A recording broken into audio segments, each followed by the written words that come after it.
Duduk. Satu orang pimpin doa. Mari kita buka dengan doa dan izinkan saya berdoa sesuai agama keyakinan saya, yaitu Kristen Katolik. Dalam nama Bapa dan Putra dan Roh Kudus. Amin. Terima kasih. Apa kabar hari ini? Sehat? Semangat untuk belajar akuntansi hari ini? Supaya lebih semangat lagi, Mem undang untuk berdiri semuanya. Kita akan tepuk PPK. Tepuk PPK. Nasionalis. Ya, silakan duduk. Saat ini Mem akan cek untuk kehadiran. Ada yang tidak sekolah? 2 siswa tidak hadir atas nama Tiara Ramadhani dan Suciti Loli. Keterangan? Sakit. Oke. Kita doakan bersama semoga kedua rekan kalian ini pada kesempatan pertemuan berikutnya mereka boleh hadir, ikut gabung. Lanjut. Silakan keluarkan handphone kalian. Buka e-learning SMK Yedi Kamnado, LMS Sekolah, dan silakan lihat soal pretest yang sudah Mem share. Selain soal ada juga materi ajar, tapi yang kalian buka dulu, baca dulu untuk soal pretest, kemudian dikerjakan. Mem kasih waktu 3 menit dari sekarang. Hari ini kita akan mempelajari tentang buku besar. Dan materi hari ini merupakan lanjutan dari materi kita pada pertemuan sebelumnya. Tentang, ini Mem akan coba menguji ingatan kalian atau mengukur pemahaman kalian. Sebenarnya kalau bilang buku besar, yang ada di benak kalian seperti apa? Buku yang berbentuk besar. Buku yang berbentuk atau ukurannya Besar. besar. Tapi yang akan kita pelajari saat ini bukan menyangkut buku yang ukurannya besar di dalam gambar yang ada. Karena yang akan kita pelajari saat ini buku besar dalam akuntansi. Tentunya dikatakan buku besar karena dia memuat bagian-bagian yang bukan hanya satu bagian saja, informasi, transaksi-transaksi yang ada dalam jurnal umum. Makanya materi buku besar ini merupakan lanjutan dari materi kita yang minggu lalu tentang jurnal umum. Silakan, apa itu jurnal umum yang kita pelajari minggu lalu? Jurnal umum adalah pencatatan transaksi-transaksi yang diambil dari bukti-bukti atau dokumen transaksi. Oke, terima kasih. Coba perhatikan dalam gambar yang ada. Jadi alur materi kita jadi seperti ini. Jadi sumber buku besar itu tidak akan jadi kalau tidak ada yang namanya jurnal umum. Mustahil akan ada buku besar kalau jurnal umum tidak ada. Jadi dia satu rentetan yang berurut. Oke, kalau begitu Mem bertanya lagi. Kira-kira pada saat kita mempelajari buku besar saat ini, apa yang menjadi manfaat yang bisa kita peroleh?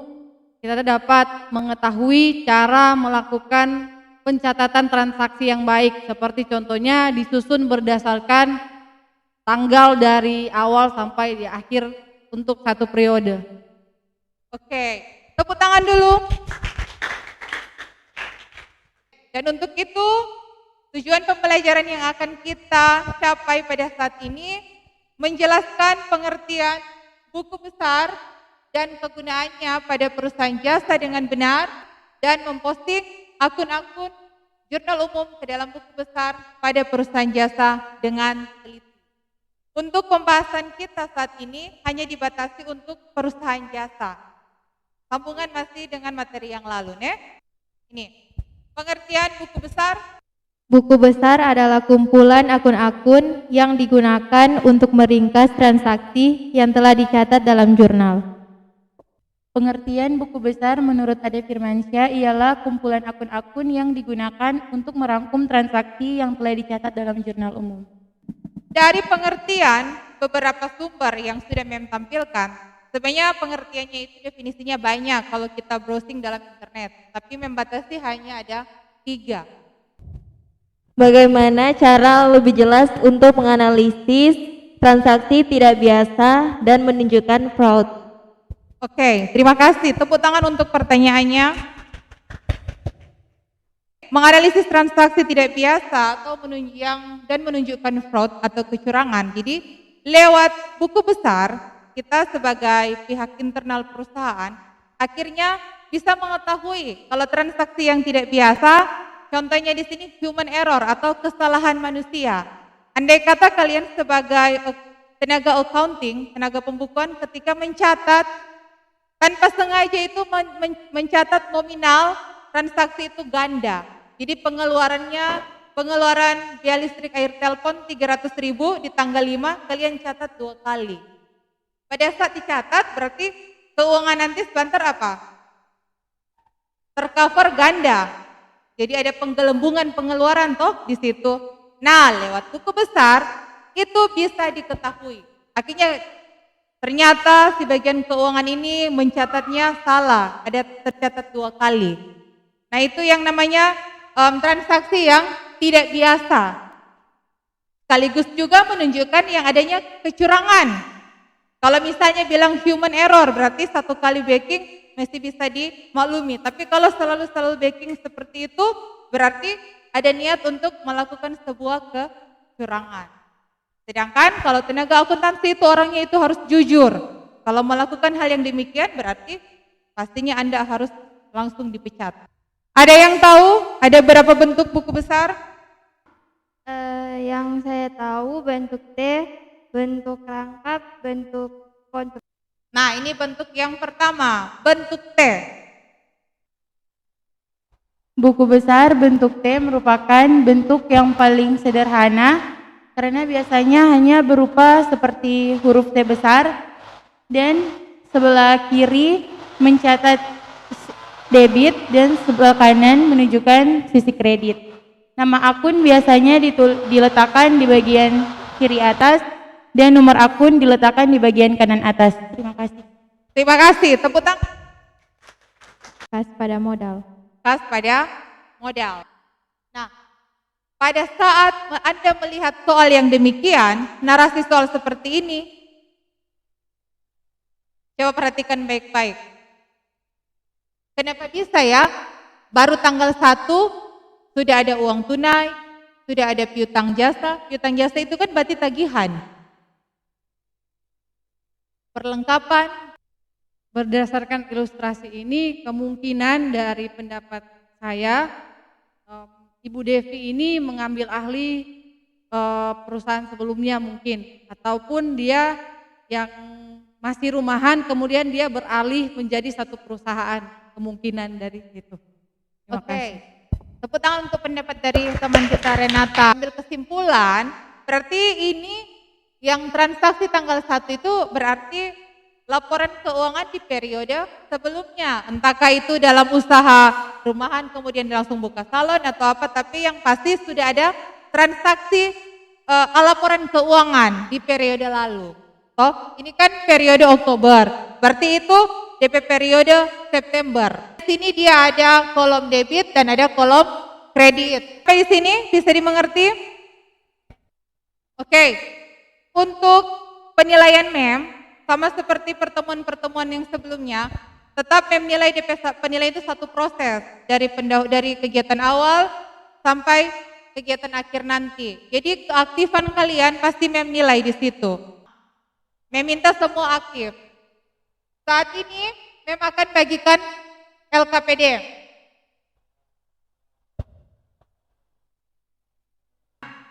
LKPD yang sudah MEM bagikan, nantinya di sini kalian akan berkelompok berdiskusi, kelompok 1, 2, dan kelompok 3. Tugas kalian di sini mengumpulkan pertanyaan-pertanyaan sebanyak mungkin dari materi yang sudah dijelaskan, pokok-pokok materi tadi, apa kira-kira yang belum terlalu dipahami, bisa kalian tanyakan sebentar. Jadi catat pertanyaan yang akan ditanyakan, nanti kelompok yang lain akan menjawab. Jadi saling tanya jawab.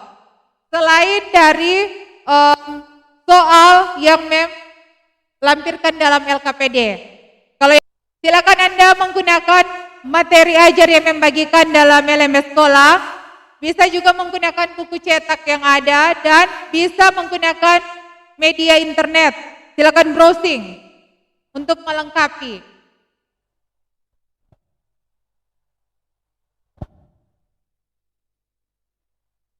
Nah, Mem tekankan di sini untuk penilaiannya juga, karena ini pencatatan keuangan berarti kebersihan dan kerapihan juga penting.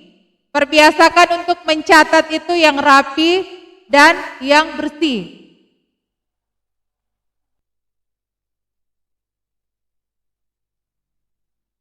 Nama akun yang pertama, nama akun KAS, kode akun 111. Pada transaksi yang pertama, Desember 2011 pada tanggal 3, di sebelah debit 3 juta.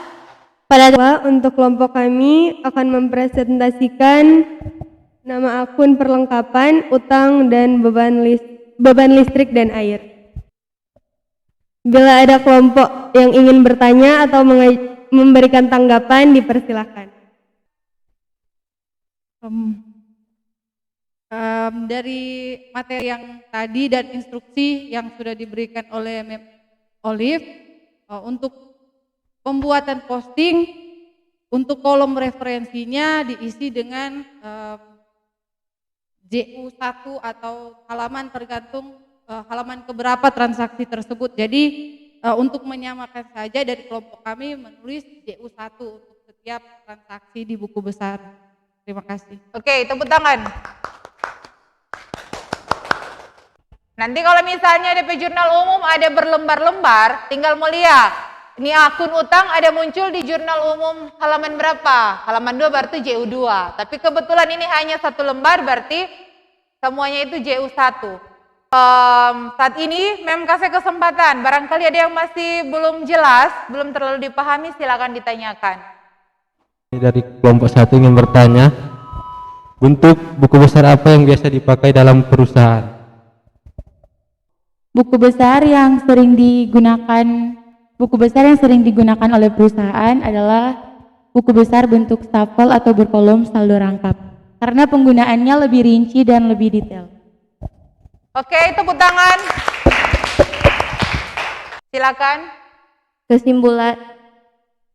Kesimpulan dari pembelajaran kita pada hari ini, buku besar adalah kumpulan akun-akun yang berisi data transaksi yang sudah dikelompokkan dan diidentifikasi, yang datanya berasal dari jurnal umum.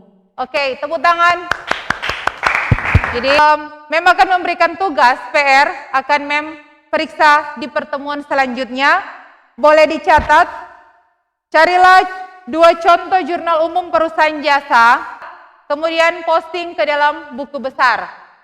Dan untuk materi kita di pertemuan selanjutnya, kita akan posting saldo-saldo yang ada dalam buku besar dimasukkan ke dalam neraca saldo. Kita akan bahas di pertemuan minggu depan. Post test yang akan kalian kerjakan, silakan buka dalam LMS sekolah, Imudal SMK Yadika Manado. Untuk soal post test sudah Mem share di situ. Langsung saja. Bagaimana perasaan kalian ketika menerima materi buku besar dan proses pembelajaran yang sudah kita lewati lalui bersama? Sangat puas, jelas? Jadi mudah dipahami, oke. Akhirnya pembelajaran kita saat ini bisa menyenangkan dan Mem harap bisa bermakna, meninggalkan sesuatu yang berarti untuk kalian. Ke depan bisa digunakan untuk apa? Bisa berguna untuk pekerjaan nanti kalau bekerja. Tapi sebelum bekerja, materi selanjutnya juga akan kalian pahami apabila bisa memahami materi saat ini. Intinya seperti itu. Bisa? Dan mengakhiri pertemuan kita pada saat ini, kita mengikuti protokol kesehatan. Salam sehat untuk kita semua, sukses selalu. Sampai kita jumpa di pertemuan minggu depan. Silakan untuk pimpin doa. Dan izinkan saya berdoa menurut agama saya, yaitu Kristen Protestan. Kita satu dalam doa, kita berdoa. Bapak yang Terima kasih, silakan duduk. Siapkan. Terima kasih, selamat siang.